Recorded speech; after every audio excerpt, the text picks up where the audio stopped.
Okay guys, welcome back na naman sa aking YouTube channel, no. So ito na yung day 5 ng paglalaro natin nitong The Ragnarok as F2P Pure, guys, no.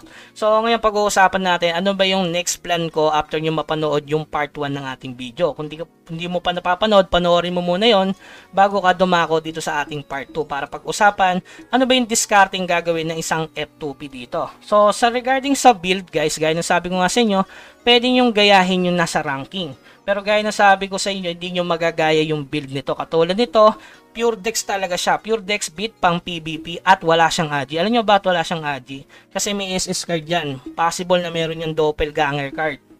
Which is meron nga talaga to sigurado. Ayan, no? Nakita nyo naman may doppelganger card. So additional attack speed na kasi yan. So kahit na hindi na siya maglagay masyado ng agi, since may doppel siya, goods na yon. Tapos yung kasama niyang card, ang habol lang siguro nito is crit damage kasi nga ang laki ng physical dito eh. So mahalaga talaga dito sa meta dito is yung crit damage siguro. Pero para sa akin as a normal Arrow Classic, siguro mahalaga pa rin yung Hydra card dito kasi 5% ng damage mo yun. Initial damage mo na agad. Ito kasi critical ang habol, no? Yan.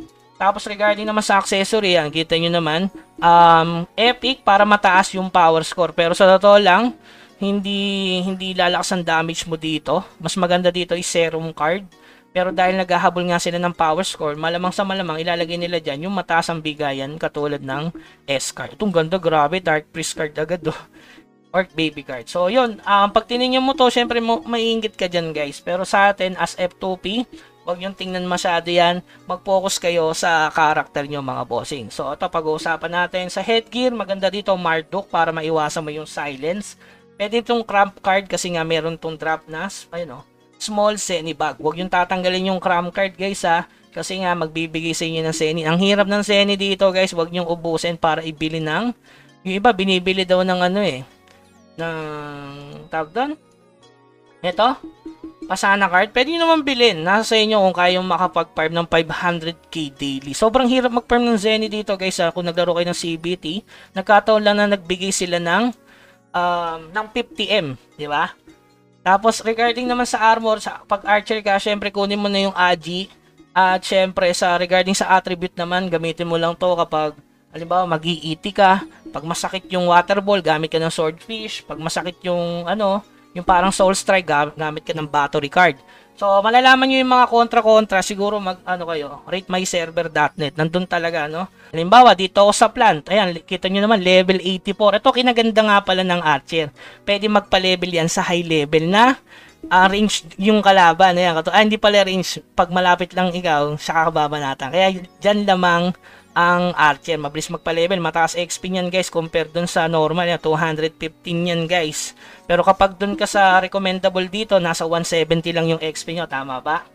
Diba? So ngayon pagdating sa weapon, ayan, unahin nyo muna drops card kung wala talaga kayong pampalit. Sa akin kasi Magnolia card, ayan, may curse kasi siya, 1% curse to inflict curse damage on enemy, cannot stack. Kapag sa plant, hanap ka na lang ng tatlong card. Kung sakasakaling meron kang dalawang pang medium, syempre skeleton worker, search na lang natin para alam niyo yung card na mahalaga sa weapon.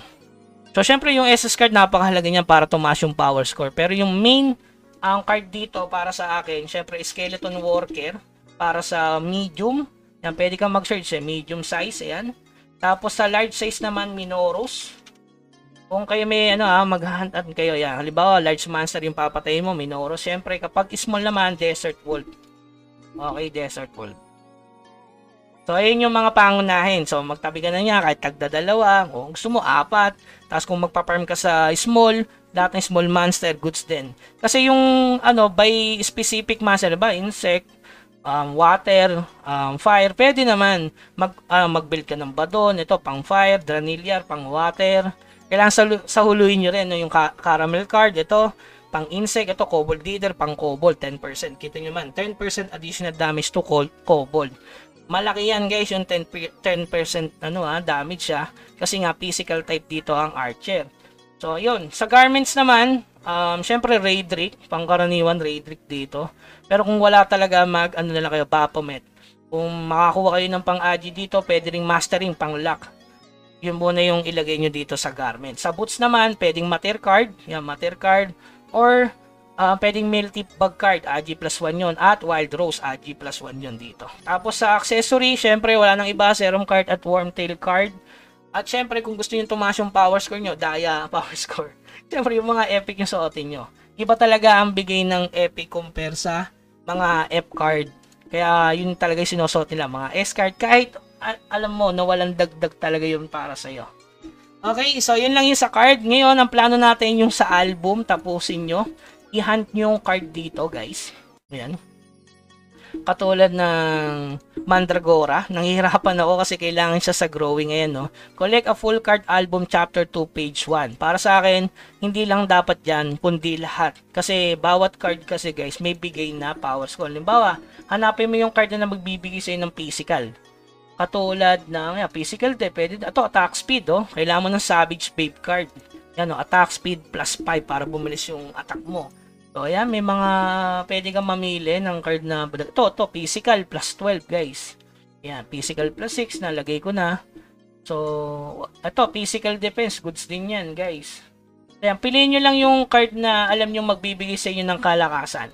Doon mo na kayo mag-hunt ng card. Pero ngayon, kung gusto mo magpa-level, ayan, ito maganda sa Archer eh. Siyempre, kapag kalaban mo Earth, kita kasi dito kung anong element yung pinapatay mo. Kapag Earth 3, malaki yung ano dyan, backfire ng ano, ng fire dyan. Earth yan eh. So, fire ang pangontra dyan. Kung naglalaro kayo ng Pokemon, alam nyo na yung pangontra. Pag wind, siyempre, kailangan ng Earth.